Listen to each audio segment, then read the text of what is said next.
This week on stuDIYbreak, we're giving you not one, but 2 ways to build an audio amplifier. As promised, we're going to build 2 audio amplifiers this week. The first one is based on the popular LM386 chip, which we're going to construct on a breadboard. And our second one is based on a TDA 7000 series chip, which is a 2-channel stereo amplifier. Since we're building 2 different audio amplifiers this week, 2 different parts lists will be needed. To build the mono-channel amplifier, you will need an LM386 audio amplifier IC. This is a half-watt IC and you can get it really cheap online. Also, you'll need a electrolytic capacitor. Somewhere between 100 and 470 microfarads will do the job. Me and Ben built this project on a solderless breadboard, but if you want something more permanent, go ahead and pick up some prototyping board from Radio Shack. Here's what you'll need to build the stereo channel amplifier. The TDA 7268 amplifier chip. This is a 2-watt stereo amplifier that you can find online pretty cheap. You'll also need 6 capacitors. 2 470 microfarad electrolytics, a 100 microfarad electrolytic, a 47 microfarad electrolytic, and a pair of 0.1 microfarad ceramic capacitors for the input. Also, this project gets pretty hot, so I recommend a heatsink to help keep your amplifier chip cool. Finally, get some proto board from Radio Shack for a couple of bucks if you want to keep this in the long run. The mono channel amplifier is extremely simple. Just hook resistors across your input and output, then add a couple of decoupling capacitors, and finally add in your 8-ohm speaker, and you're all set.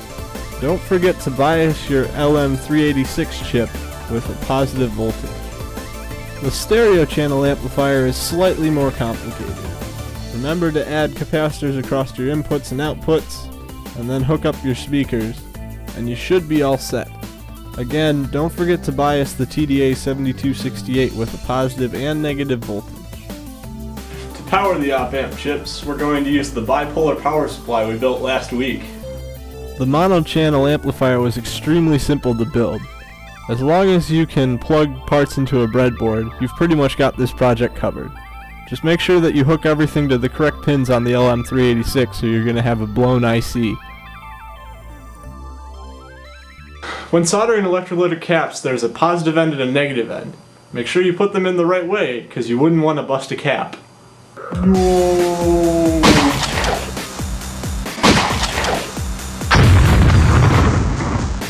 After a few minutes of hard work and making a few small modifications, me and Ben could taste the sweet rewards of success.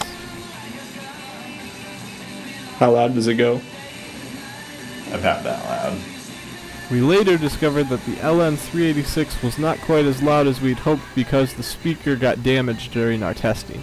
So there is always a chance, albeit a small one, that you could damage your speakers. So make sure that they're not a pair that you can't live without. We even got our speaker to make a cool beepy noise. Cool.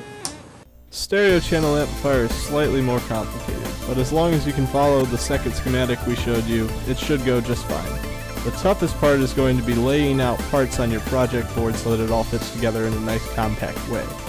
Also, Ben and I added an audio jack to help make it easier for the project to interface with objects such as a computer or an iPod. Alright, we have our amp soldered up. Let's see if it works. Crank it. I would say we've got some success.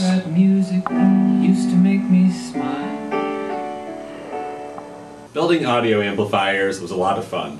Many manufacturers have the chips ready to go, so you just have to add a few capacitors and whatnot to the circuit. It should work the first time, no calculations involved, and it's just fun. So you should go build one right now. And if you do, send us pictures over email. Right the usual there. spots. Right there. Until next week, we're going to peace out.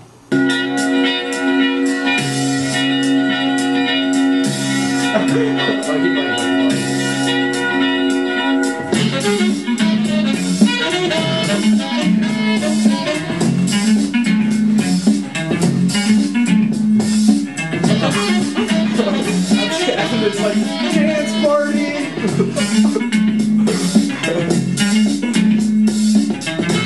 Stop it. Oh, I okay. like that song.